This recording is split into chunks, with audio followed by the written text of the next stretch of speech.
The following is an archived episode of Keeping It Real with Dr. Gene Kennedy with special guest Adrian Taylor. This interview explores the cultural awareness of African Americans within the Southern California Parochial Elementary School System. Keeping It Real is broadcast on KFCF 88.1 FM, Free Speech Radio for Central California. For more details on this show, visit Keeping It Real with Dr. Gene Kennedy on Facebook.com. Well, my second guest happens to be someone who's very close to me, partly responsible for making me the person that I am today. In Los Angeles, I was going to predominantly African-American elementary school, and it was a Catholic elementary school, and our next guest happened to be my former fifth-grade teacher. So, Miss Taylor, Adrian Taylor, thank you so much for joining us this evening. Hi, thank you so much for having me, and Dr. Kennedy, thank you for having me on this evening. Wonderful. Thank you for taking time out to be one of our guests on our show. Sure. Well, Ms. Taylor, I can't tell you what an honor it is to have you on the show, to speak to you again. I apologize. St. Bernadette just recently closed its doors after several decades in business there, educating children, giving them quality education. And you were definitely one of the main influences in that school, if I do say so myself. So I apologize that, the legacy will not continue. Well, I think she did a good job with you. Well, we're just so pleased to have you. You have done an excellent job with this young man. Yes, and I am very, very proud of him. Just reconnecting on Facebook and then hearing him here, I'm, very proud. So, like I've always teased, you never know who's listening to you, and I see that he paid close attention. Very close. Right. Well, he has a great future. He really seems to be second nature with what he does on our show here. Good, that's good. Makes me proud. Yes. I was wondering, Ms. Taylor, as an educator, do you feel as though the average school curriculum contains a broad enough textbook knowledge of Black history and the Civil Rights Movement, or do you find yourself having to provide additional materials to avoid monotonous lesson plans? I have to laugh on that one. Yes, I know. Well, just over the years, I've always had to incorporate supplemental information or materials, due to the lack of the information that wasn't provided in the textbooks. But even if, there was a subject matter where I found that it was good information, me being the educator that I am, always just brought in extra and outside things just to enhance what the textbook said. So it brought it more to life, to bring more realia to the classroom. And I did that whether I taught second grade, fifth grade, sixth grade, seventh grade, eighth grade. It didn't matter. Wonderful. But I did notice, and I do notice, not enough important information. It gives you, maybe a skeletal look into Black history or the Civil Rights Movement. I rarely came across a textbook that told the actual truth or the full picture. It was always the niceties of it. There was a struggle, but then, oh, look, we overcame, and everything is so wonderful. You said something here, my sister, that just pushed my button also as an educator, because we have a situation here, even in our community, where we notice that a lot of our Afrocentric students are really struggling with the curriculum that they have, and they are really not even doing well in terms of their scores. And I wonder if this has something to do with it, in that they don't see themselves a lot of times within those curriculums. The environments in which they're learning is not culturally competent, and it just seems that they're struggling because it seems like they're being put in two worlds to strive in. What is your opinion about that as an educator? Do you think that we have sold our African American community short the kinds of materials that really should be available to them within their learning environment? I think so, and especially at a young age. I don't see anything wrong with having that kind of information introduced to them at a young age, because I didn't receive a lot of Black history, education and knowledge until I got to college. I was always taught it and knew it from my grandparents, from my parents, from family members. But I think you hit it right on the nose with, our children today do not see themselves in that picture, as far as the picture that the textbooks paint, or even any subject matter. It's not relatable. So that's why, like I said, I always tried to bring in something that they could relate to, whether I, related it with their language or, whatever it was, that I had to bring it to where they got that aha moment. That was just something that I did and not always just stuck to the textbook. And I think that our professors and our teachers, somehow they have to be more assertive in their environments with their administrators. They've got to take that extra chance and say, look, maybe they don't have to get out there and, be out of order, but certainly they can have a one-on-one and say, it is so crucial that you really place within your budget these materials so that our children aren't feeling left out. I mean, it's bad enough when an African-American child is the only one in the classroom. Right. I mean, that in itself is culture shock. We might as well call it like it is. Right. Exactly. I look at Julius, I can tell the difference with just his kind of a background. This young man is far ahead of his years. He's so mature and so connected to his culture. And that's not talking about his sagging. And he does all those things that we think is culture. That is nowhere near in his persona. But just in terms of being connected to who he is as a strong young black man. And that has to have something to do with even his early years of going to school and being raised through that system. Yeah, well, and if I just may say so, I never felt as though I had to embody the stereotypical ideals of being a black man in order to feel connected to my culture. Stereotypical ideals of my culture, it was never a part of my upbringing. I was exposed to lots of different things, chief among being, and I know I'm going to step on some toes when I say this, wearing uniforms. We went to St. Bernadette and there were uniforms that everybody had to wear, and there was a certain dress code, and, we may say that, this does not encourage individuality, but what it really does is it creates discipline as well. So, Ms. Taylor, I thank you for that as well. You're welcome. Ms. Taylor, hi, this is Willow. How are you tonight? I'm good, and yourself? Good. I'm doing fine. Were you a nun, or are you just a basic teacher at a Catholic school? Only reason why I ask is because I went to Catholic school a lot when I was in second, third, and fourth grade and all that stuff. But I really got a good education from a Catholic school. We did learn a lot. That's one good thing they did. What importance do you feel black So wait, do you really want to know if she was a nun or not? Yeah. Oh, okay. Yeah. Were you? No, I just tried to be as saintly as possible, but no, I'm a lady.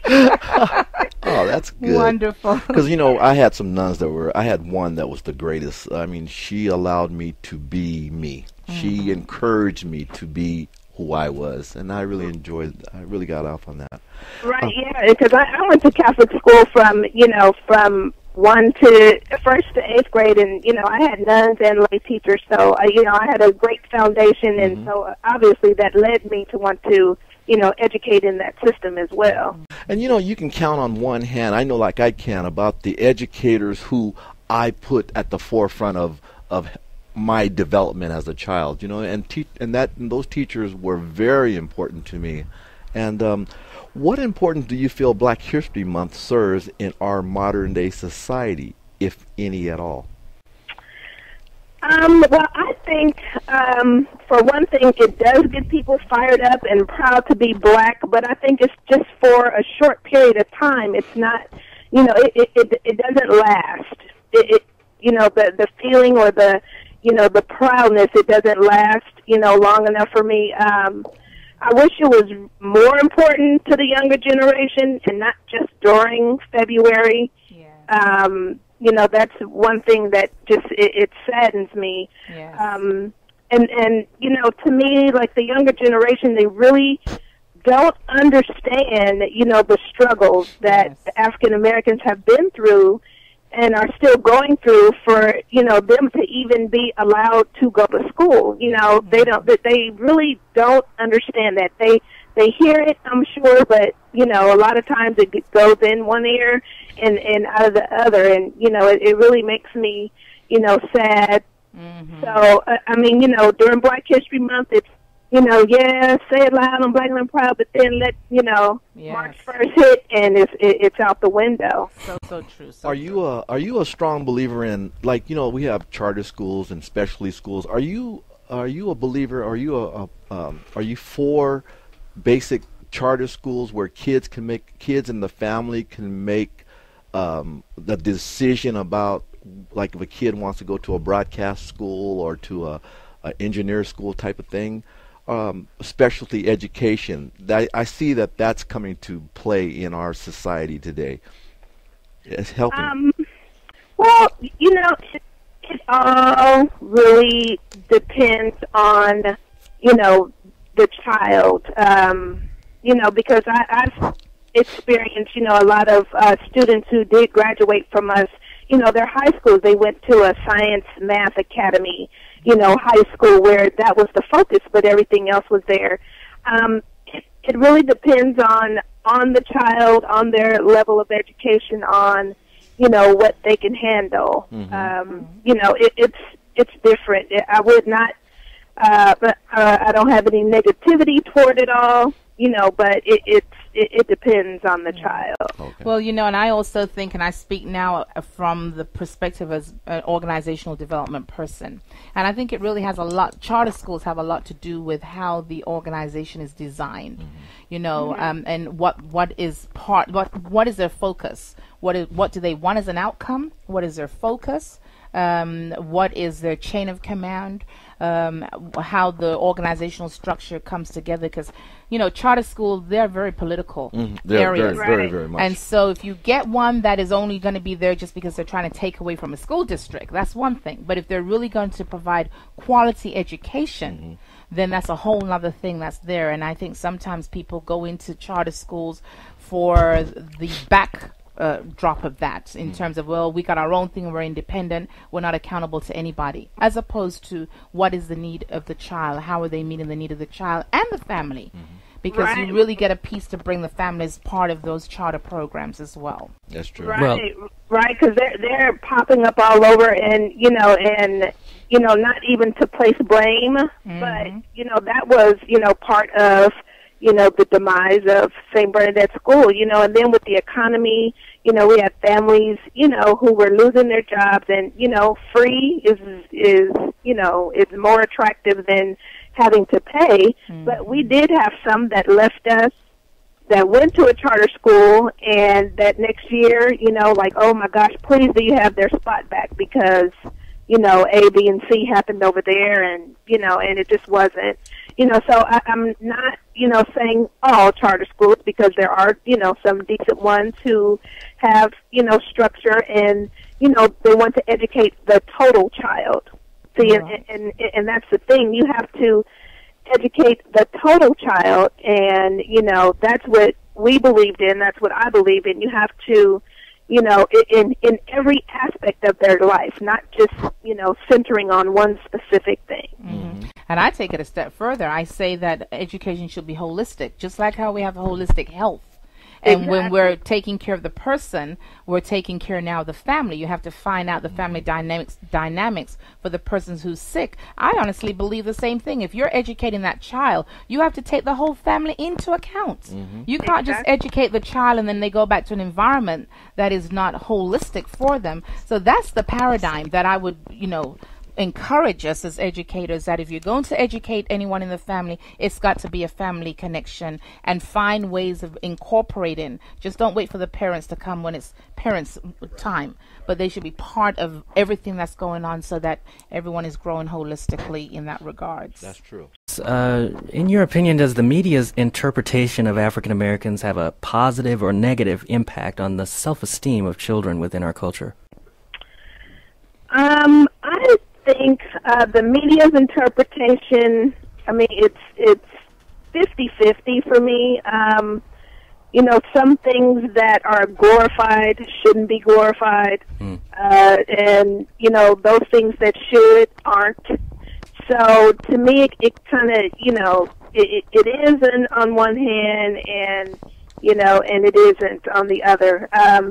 And sometimes I feel the media only highlights African Americans, like royally during Black History Month. But what about the remarkable things that are done the other 11 months of the year? Yes, sister, you said it.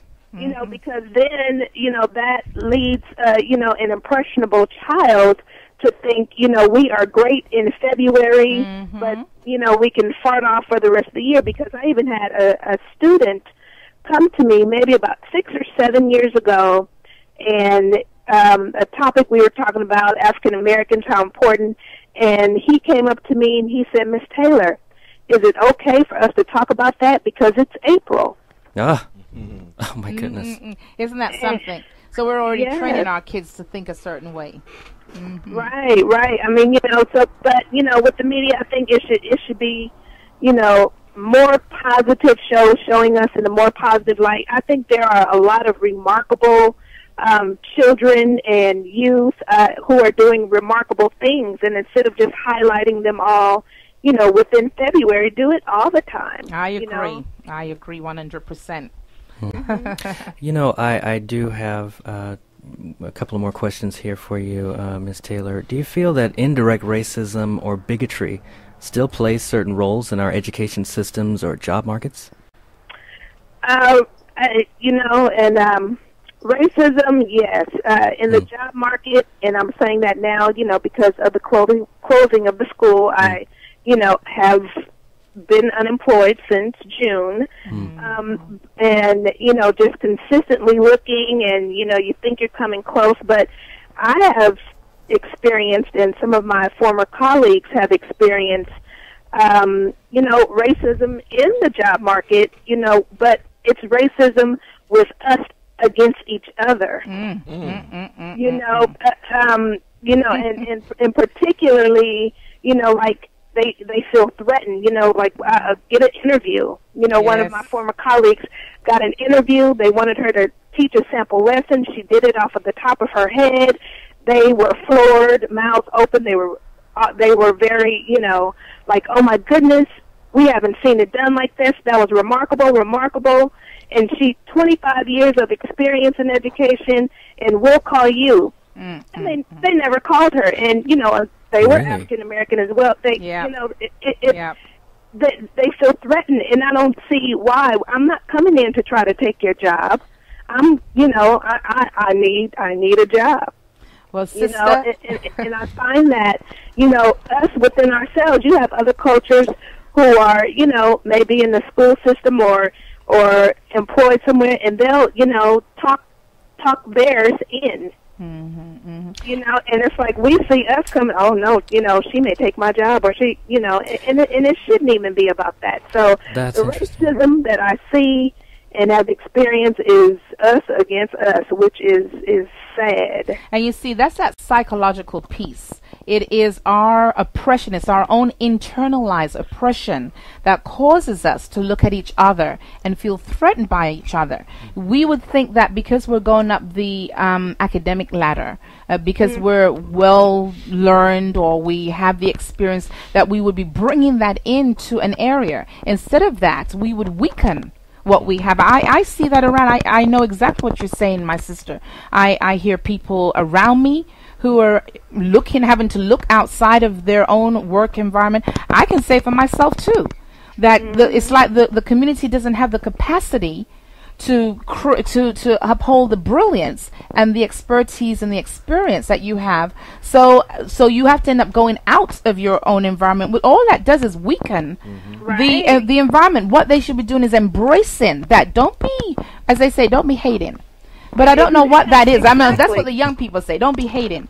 But I mean, when you have years of experience that you've put into a system, you should be more embraced. Instead of that, you see us where we're not. And the other piece of that is the mentoring piece. People have been in positions for many years who have had those experiences, who are now retiring, and they have not even gone back to say, let me begin to groom this person so that they will be there to take my position when I leave. We should know the name and the person who is being trained to take over a position. Even if they didn't get that job, we should be able to see that mentoring going on. But we don't seem to do that within our own culture. And I think it's got to be that psychological piece that comes out from our own internalized oppression that takes place. That's my opinion. Mm-hmm. Right, yeah, I agree. And instead of, getting someone else in strong that will work with the strength that is already there to make it even stronger, they feel, oh, well, this person may come in and take, and it's not even about that. It's not about that at all. And I wish we could take that barrier down and and reach out and, like you said, mentor others and just to make them as great, yes, as we are already. Yes. I'm sorry you're experiencing that, but I wanted to encourage you, sister. You're not alone. There are many, and in this job market now, where resources are tight to come by, where there are fewer, and you've got to be able to have a certain type of skill set. I am amazed how our own community is not grabbing on each other and holding each other and saying, no, you're not going anywhere. What do we need to do to keep you here? What do we need to do to provide that opportunity for you? It's like we don't seem to recognize the value. So I wanted to validate you for just even having that opportunity to say this on my radio station. I say big ups to you because I feel you, and there is a problem that we have to do better with that. I know that the next person who's going to speak in a little bit will talk about historical black universities and colleges, and I'm all for those right now, because I think that maybe that's where we will then be able to outshine and show our talents and see where it's worth, because in the secular environment, it doesn't seem like it goes much. It's not valued. Right. Exactly. Yeah. Well, our third guest, Miss Taylor, happens to be one of your other former students, Mr. Ryan Leon. Yeah. I'm sorry. No, that's okay. Stay tuned, because I'm sure. So you know this person. You know this person, Of course, we were in the same class. Yes. Oh my good. Oh, this is wonderful. Okay. Yeah. So then, Julius, can we keep them both on the line? Well, actually, if that's possible, hopefully, Yes. we'll try that and see how that goes. Okay. All right. So hang tight with us, Miss Taylor, and thank you so much for providing your insights. And thank you, Miss Taylor, very much for sharing with us. Thank you, Miss Taylor. Thank you so much for having me. Great. A woman of my own heart there. Thank you for listening to this episode of Keeping It Real with Dr. Gene Kennedy. For more details on this show, visit Keeping It Real with Dr. Gene Kennedy on Facebook.com. This has been a Julius Chatton production.